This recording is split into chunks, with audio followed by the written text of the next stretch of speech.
L'armée aussi se met au vert et veut économiser l'énergie.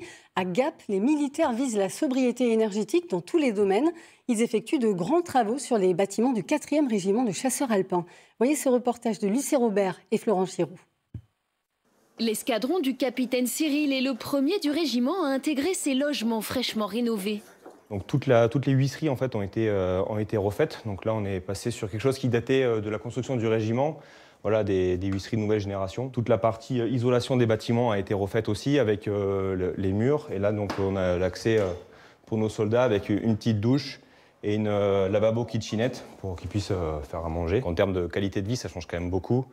Pour des gens qui ont l'habitude, qui sont régulièrement sur le terrain, on aime bien quand on rentre à la maison être au chaud, dans des murs qui sont propres, des bâtiments propres. Propre et surtout écologique. En plus de panneaux solaires, la chaudière à gaz a été remplacée par cette toute nouvelle installation moins émettrice de CO2. Donc les plaquettes donc de bois, c'est local et en fonction du besoin de production, on a des livraisons régulières, une fois par semaine. Coût global, plus de 17 millions d'euros d'investissement sur 20 ans pour ce nouveau contrat de performance énergétique. Il doit permettre au régiment de diminuer par 2 les coûts de consommation. Ça permet une certaine autonomie aussi, vous l'avez compris. Le fait de ne plus être avec des chaudières à gaz, par rapport à la problématique de tout ce qui est importation du gaz, voilà, on va gagner en autonomie. On va gagner également donc, aussi en termes d'écologie en général. Et je pense que ça touche les jeunes. Et je pense qu'il y a une fierté des chasseurs de pouvoir se dire on est exemplaire dans ce domaine.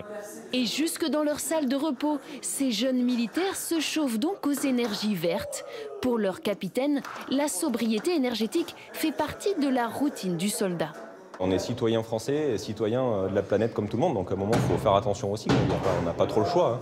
Donc voilà, il faut que moi et mes cadres, tous les jours, tous les matins quand on rassemble l'escadron, telle chambre elle n'a pas éteint la lumière, telle chambre elle a la fenêtre ouverte, vous retournez et vous faites ça correctement. Donc c'est l'éducation tous les jours.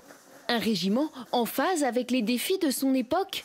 Grâce à ces investissements, il prévoit de diminuer de 80% ses émissions de gaz à effet de serre.